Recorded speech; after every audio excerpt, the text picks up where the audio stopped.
This episode is brought to you by Amazon Business. How can you free up your team from time-consuming office tasks? Amazon Business empowers leaders to not only streamline purchasing, but better support their teams so they can focus on strategy and growth. Free up your teams and focus on your future. Learn more about the technology, insights, and support available at amazonbusiness.com.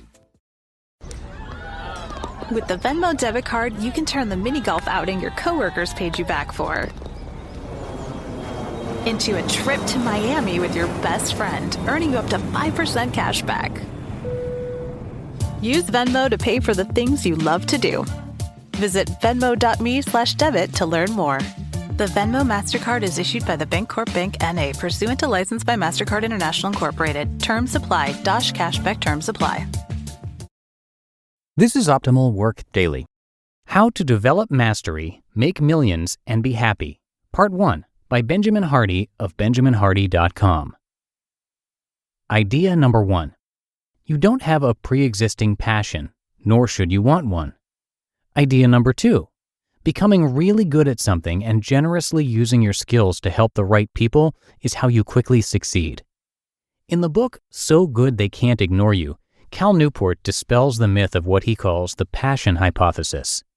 The most common and cliché advice about seeking a happy life and prosperous career is to follow your passion. Millennials are notorious for seeking fulfilling and passion-filled jobs only to be left disappointed and disappointing. The primary problem, according to Newport, with the passion hypothesis is that all the attention is focused on the self. People who want a job they are passionate about are less concerned about what they can give to the world and are more concerned about what the world can give to them. There is no right job. Quote, "Everything popular is wrong." Oscar Wilde. Most people are unsuccessful for a reason. They operate with faulty assumptions about how the world works. One of those assumptions is that we as people have pre-existing passions we need to discover and then follow. Famed psychologist and author of Mindset, Carol Dweck, would call this a fixed mindset. Rather than selfishly seeking a life you're passionate about, Newport recommends becoming a craftsman, wherein you develop rare and valuable skills. Newport calls these rare and valuable skills career capital. Here's how this works. You determine skills and abilities that would be useful to the world. You set clear goals for mastering those rare and valuable skills. You engage in deliberate practice, pushing your skills and abilities to mastery. As you get better, you begin to develop confidence in yourself. Confidence doesn't create high performance, it is the byproduct of high performance. As you develop confidence, you begin to deeply enjoy what you're doing and become very passionate about it. As Newport explains, quote, "Passion comes after you put in the hard work to become excellent at something valuable, not before. In other words, what you do for a living is much less important than how you do it." End quote. As your expertise, confidence, and passion grows, you begin to see your work as a calling or mission. Like passion and confidence, your identity and personality are byproducts, not innate. Because you have developed such mastery of rare and useful skills, you have the perspective and context to discern the cutting edge of your field. You can then begin making distinct connections and projections into what has been dubbed the adjacent possible, which Stephen Johnson describes as, quote, "a kind of shadow future hovering on the edges of the present state of things, a map of all the ways in which the present can reinvent itself." End quote. In other words, this is how you become an innovator and a shaper of societal and global change. Quick recap of takeaways and then a roadmap of the how. Here's a quick recap of the core ideas in developing mastery. You don't have an innate passion that you should follow. Instead, your passion follows you. Confidence isn't what leads to success. Instead, successful behavior is what leads to confidence. As you develop career capital through mastering rare and valuable skills, you'll begin to develop confidence, passion, and personality. Thus, your personality doesn't shape your behavior, but instead, your behavior shapes your personality. You are the shaper of your identity, happiness, and the impact of your life's work. If you believe the reverse of any of these things, you have a fixed mindset, an assumption which will keep you stuck and rigid. How to develop mastery, make millions, and be happy.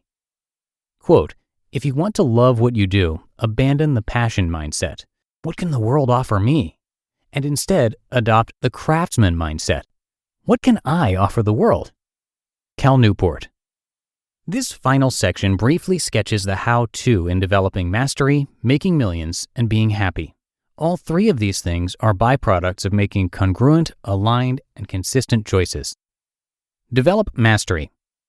If you want to become successful, it's better to follow what successful people did to get there than to follow what they do after achieving success. What people do after becoming successful is often very different than what they did to get there. This is true for a few key reasons. What got you here won't get you there. In other words, what got people successful isn't what keeps them successful. There are levels, and your strategy must change the higher up you go. If you don't evolve and adapt, you'll plateau, which is what most people do. They reach a certain level of success, become comfortable, and stop growing. To quote Greg McCune, success becomes a catalyst for failure. In order to get out of a plateau, you must embrace a learner's mind, leverage your position, and laterally jump into new projects that force new growth and development. If you look at any person who is honestly seeking a higher level of success, they are usually waking up early, studying and learning lots, seeking advice and feedback, and creating, testing, and failing. This is harder to do once you've gained a certain level of expertise and success. Once you become comfortable, it's hard to go back to the discomfort of learning and humility. Some of the world's most famous chefs continually remake their menu from scratch, even after they've become world-class and received global recognition, because for them, it's about the process of growth and creativity. According to Tucker Max, many people who become good at something immediately believe they are good at everything. They aren't, and this is a key reason many successful people plateau. They get fat and lazy, so to speak, and stop doing high-quality work and pushing themselves to greater mastery. They stop thinking about what they can do for the world and instead focus on what the world can do for them. According to Cal Newport, if you stop developing more career capital, it begins to fade away. You can only use up so much of what you got until you have to get more. Career capital is a resource that you use, and if you don't use it, you'll lose it. To be continued. You just listened to part 1 of the post titled How to Develop Mastery, Make Millions, and Be Happy by Benjamin Hardy of benjaminhardy.com. Still getting around to that fix on your car? You got this. On eBay, you'll find millions of parts guaranteed to fit. Doesn't matter if it's a major engine repair or your first time swapping your windshield wipers. eBay has that part you need, ready to click perfectly into place for changes big and small. Loud or quiet. Find all the parts you need at prices you'll love. Guaranteed to fit every time. But you already know that. eBay. Things, people, love. Eligible items only. Exclusions apply. We're so done with New Year, New You. This year, it's more you on Bumble. More of you shamelessly sending playlists, especially that one filled with show tunes. More of you finding Geminis because you know you always like them. More of you dating with intention because you know what you want. And you know what? We love that for you. Someone else will too. Be more you this year and find them on Bumble. And thank you to Benjamin. He is an organizational psychologist and the best-selling author of Willpower Doesn't Work and Personality Isn't Permanent.